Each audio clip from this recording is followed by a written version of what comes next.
Good morning विद्यार्थियों। जैसा कि हमारा चैप्टर नंबर 4 चल रहा था, चैप्टर नंबर 4 में हमने पिछली क्लास में प्रतिरक्षी की संरचना और प्रतिरक्षी के विभिन्न भागों के बारे में और इसके चित्र के बारे में संपूर्ण अध्ययन किया था। अब हम अगला जो पॉइंट ले रहे हैं वो है प्रतिरक्षी के प्रकार। और प्रतिरक्षी के जो मुख्य रूप से प्रकार होते हैं वो 5 प्रकार के होते हैं: आईजीजी, आईजीएम, आईजीए, आईजीई और आईजीडी। अब यहाँ पर आईजी का अर्थ जो है वो होता है इम्यूनोग्लोबिन, जो कि पिछली क्लास में हमने देख लिया था, इम्यूनोग्लोबिन। अब जो आगे के पार्ट हैं GMAED, इनका क्या तात्पर्य है? तो इनका जो पहला अक्षर है वो लिया गया है इनकी पॉलीपेप्टाइड श्रृंखला, यानी प्रतिरक्षी जिस श्रृंखला से बने होते हैं उन श्रृंखला का नाम है पॉलीपेप्टाइड श्रृंखला। तो पहली जी है, वो जी श्रृंखला जो है वो बनी हुई है गामा से, गामा से बनी हुई है, यानी कि GAMMA, गामा। और इसका जो प्रतीक होता है वो कुछ इस प्रकार का प्रतीक होता है, इसे कहा जाता है गामा, इसलिए इसका जो प्रतीक है वो लिखा गया जी। दूसरा जो आता है वो होता है IgM, और इसका जो प्रतीक लिया गया वो लिया गया म्यू से, MU, इसको पढ़ा जाता है म्यू। और इसका जो प्रतीक होता है वो कुछ इस प्रकार का होता है, ऐसे, ये हो गया म्यू। अगला जो आता है वो होता है IgA, और IgA को लिया गया अल्फा से, ALPHA, अल्फा। और जो अल्फा है वो कुछ इस प्रकार का चिन्ह होता है, अल्फा बीटा गामा, वही अल्फा है ये।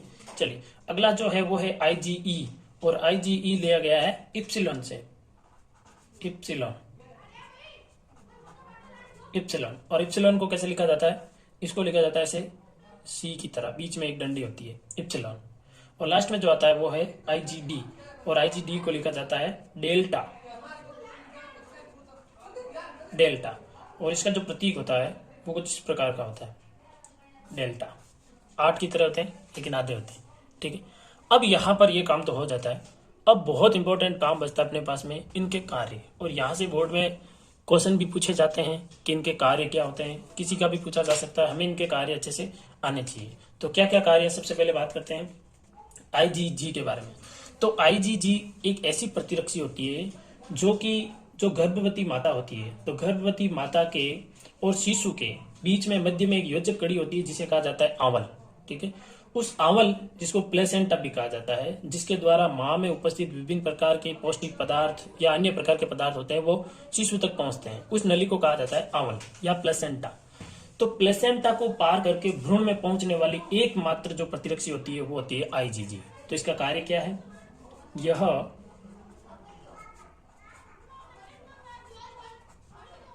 आंवल को पार कर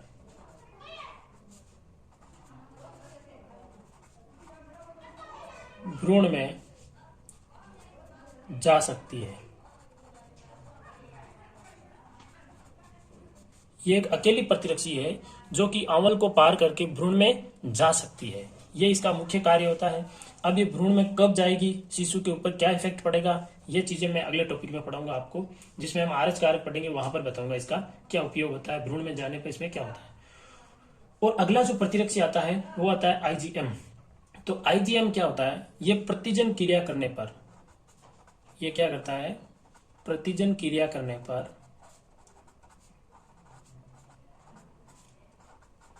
प्रथम उत्पादित है, यानी जैसे ही प्रतिजन क्रिया करेगा तो सबसे पहले जिस प्रतिरक्षी का निर्माण होगा वो प्रतिरक्षी होगी IgM। तो IgM का क्या कार्य याद रखेंगे? IgM का कार्य याद रखेंगे कि प्रतिजन क्रिया करने पर प्रथम उत्पादित प्रतिरक्षी होती है IgM। अगला आता है जो कि बहुत ही इंपॉर्टेंट है, IgA। और IgA ये एकमात्र ऐसी प्रतिरक्षी होती है जो मां के दूध में पाई जाती है और शिशु को विभिन्न प्रकार के रोगों से लड़ने के लिए प्रतिरक्षा प्रदान करती है। तो ये अकेला प्रतिरक्षी है, अकेला प्रतिरक्षी जो मां के दूध में पाई जाती है। ये एक अकेला प्रतिरक्षी है जो कि मां के दूध में पाई जाती है, और मां के दूध में इसका क्या कार्य रहेगा? शिशु को विभिन्न प्रकार के रोगों से लड़ने के लिए प्रतिरक्षा प्रदान करना, ये इसका कार्य रहेगा, ठीक है। चलिए अगला पॉइंट लेते हैं IgE। और IgE जो है ये मुख्य रूप से हमारी प्रतिरक्षी के रूप में प्राथमिक रूप से बेसोफिल और मास्ट कोशिका प्रक्रिया करता है।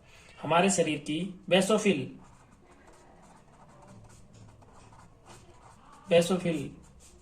व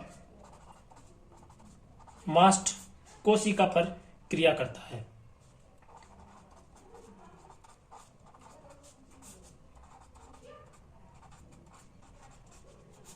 ठीक है, तो आईजीई का क्या कार्य होता है? आईजीई का कार्य होता है जब प्रतिरक्षी के रूप में ये कार्य करता है तो ये बेसोफिल और मास्ट कोशिकाएं जो हमारे शरीर की कोशिकाएं होती है उन पर क्रिया करती है। ठीक है, अगला जो प्रतिरक्षी आता है वो आता है आईजीडी। आईजीडी में क्या होता है देखिए, इसके अलावा आप आईजीई की एक बात और ध्यान रखिएगा, बेसोफिल और मास्ट कोशिका क्रिया करता है और ये जो एलर्जी और प्रत्युर्जा पर भी क्रियाओं में भी भाग लेती है। ये एक चीज और ध्यान रखिएगा, इसी का है ये एलर्जी व प्रत्युर्जा में भाग लेती है। ठीक है भाई, तो आईजीई ये भी एक इंपॉर्टेंट है। आईजीई में क्या ध्यान रखना है कि ये बेसोफिल और मास्ट कोशिका पर क्रिया करती है और एलर्जी और प्रत्युर्जा में भाग लेती है। हमारे शरीर में जब एलर्जी होती है वो आईजीई का ही परिणाम होता है। आईजीई का जब उत्पन्न होती है, इसका निर्माण होता है तो हमें एलर्जी के रूप में दिखाई देती है, एलर्जी के रूप में हमें ये प्रकट होती है। अगला जो आता है वो है आईजीडी, और आईजीडी जो होती है ये प्रतिरक्षी डेल्टा श्रृंखला से बनी हुई होती है और इसका कार्य कुछ नहीं होता, इसका कार्य होता है प्रतिजन को अंदर लेना। जब हमारे शरीर में कोई रोगाणु, जिसको हम प्रतिजन कह रहे हैं, वो रोगाणु हमारे शरीर के संपर्क में आता है तो उसको एक निश्चित क्षेत्र में लाया जाता है जहां पर सभी प्रतिरक्षा उस पर कार्य करती है। तो इसका काम होता है सिर्फ प्रतिजन को प्राप्त करना, प्रतिजन को प्राप्त करना, प्रतिजन को प्राप्त करना। यानी आईजीडी क्या करता है, आईजीडी प्रतिरक्षी जो है ये प्रतिजन को हमारे शरीर के अंदर ले लेता है, यानी प्रतिजन को प्राप्त करने का कार्य करता है। इस प्रकार जो प्रतिरक्षी का पॉइंट जो है हमारा वो यहाँ पर फिनिश होता है। हमने प्रतिरक्षी की संरचना, प्रतिरक्षी के विभिन्न भाग पढ़ लिए, प्रतिरक्षी के विभिन्न प्रकार पढ़ लिए। अब जो अगला पॉइंट आता है वो पॉइंट है हमारा रक्त एवं रक्त समूह।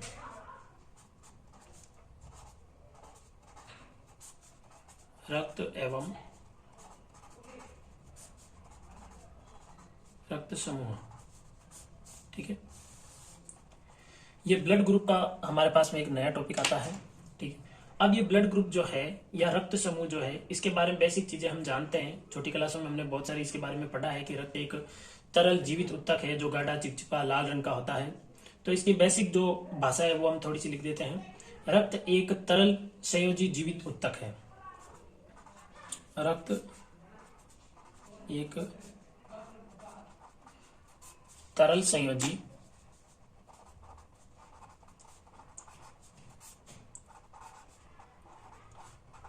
जीवित उत्तक है। ठीक है, तरल संयोजी का मतलब क्या होता है? संयोजी का अर्थ होता है जोड़ना, और उत्तक का मतलब होता है एक ऐसी संरचना जो कि हमारे शरीर के विभिन्न अंगों को तरल रूप में होते हुए भी एक दूसरे के अंगों को जोड़े रखती है। क्योंकि जो तरल रक्त जो है हमारे शरीर के प्रत्येक भाग में बहता है, इसलिए शरीर के प्रत्येक भाग को ये जोड़े रखता है। यह गाढ़ा चिपचिपा व लाल रंग का होता है। हमारा जो ब्लड है वो गाढ़ा होता है, सबको पता है, चिपचिपा भी होता है और लाल रंग का होता है। लाल रंग का क्यों होता है? क्योंकि इसमें हमारे शरीर के जो ब्लड है उसके अंदर पाया जाता है हीमोग्लोबिन, और हीमोग्लोबिन के कारण इसका रंग लाल होता है। अब ये रक्त जो है हमारे रक्त वाहिनियों या नलियों में बहता है, तो इसमें दो प्रकार के पदार्थ पाए जाते हैं। एक होता है प्लाज्मा, दूसरा होता है रक्त कणिकाएं, जिनको कहते हैं कोशिकाएं। तो एक भाग तो जो ठोस होता है वो होता है कोशिकाएं, दूसरा होता है प्लाज्मा। रक्त के अंदर दो प्रकार के पदार्थ बताए मैंने, एक प्लाज्मा, दूसरा कणिकाएं। तो रक्त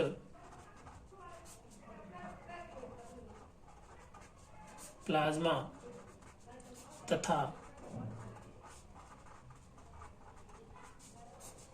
कणिकाओं से निर्मित होता है। अब देखिए, कणिकाओं के कार्य तो हम अभी पढ़ेंगे, लेकिन थोड़ा सा मैं प्लाज्मा का कार्य बता देता हूँ। हमारे ब्लड के अंदर कोशिकाओं को निकाल दिया जाए तो पीछे जो तरल पदार्थ बचेगा वो कहलाता है प्लाज्मा। प्लाज्मा का काम क्या होता है, शरीर में जो भोजन से पौष्टिक पदार्थ बनते हैं हमारे आंतों के अंदर, उन पौष्टिक पदार्थों को अवशोषित करने के बाद में जो प्लाज्मा है वो शरीर के विभिन्न भागों तक, अंगों तक पहुंचा देता है। क्योंकि हमारे शरीर की प्रत्येक कोशिका को पौष्टिक पदार्थ चाहिए और पौष्टिक पदार्थों को पहुंचाने का कार्य करता है प्लाज्मा। और यदि कोशिकाओं में कुछ अपशिष्ट पदार्थ भी हैं तो उनको उत्सर्जी पदार्थ, जो कि हमारे शरीर से विभिन्न अपशिष्ट पदार्थों को बाहर निकालने का कार्य करता है, वहां तक लाने का काम भी करता है प्लाज्मा। दूसरा प्रकार पढ़ रहे हैं अपन कणिकाएं। तो कणिकाएं कौन कौन सी होती हैं, कितने प्रकार की होती है, देखते हैं। सबसे पहले हम पढ़ते हैं कणिकाएं, और उन कणिकाओं में सबसे पहले बात करते हैं लाल रक्त कणिकाएं। लाल रक्त कणिकाएं जिनको कहा जाता है आरबीसी, रेड ब्लड कॉर्पल्स। ठीक है। अब जो लाल रक्त कणिकाएं होती है उनके क्या कार्य होते हैं, तो इसका जो मुख्य कार्य होता है हमारे शरीर के अंदर वो होता है शरीर में गैसों का आदान प्रदान करना, अर्थात गैसों का परिवहन और विनिमय करना। CO2 को शरीर के विभिन्न भागों से लेकर आना और ऑक्सीजन को शरीर के विभिन्न भागों तक पहुंचाना, यानी गैसों का परिवहन का कार्य करते हैं आरबीसी। गैसों का परिवहन,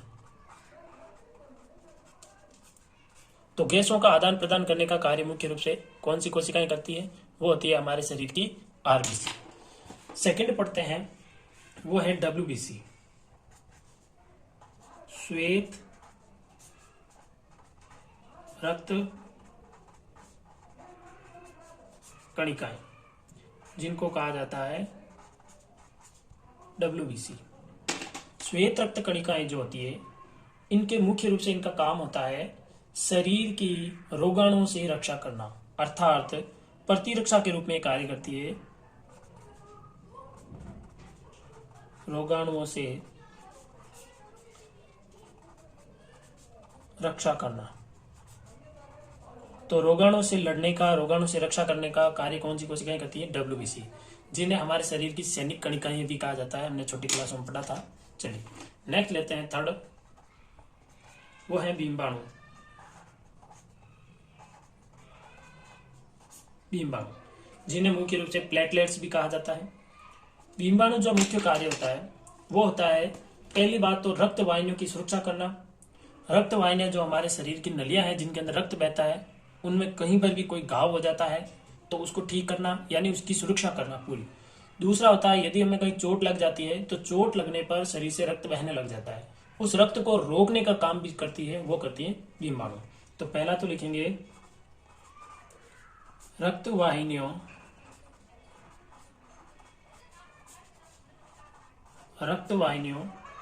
की सुरक्षा तथा रक्तस्राव, जब रक्त बहने लग जाता है, रक्तस्राव को रोकना।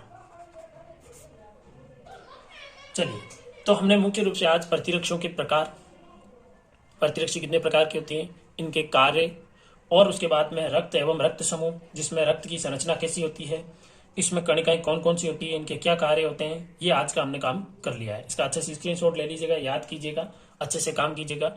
अगला जो टॉपिक है वो हम नेक्स्ट क्लास में पढ़ेंगे। जय हिंद, जय भारत।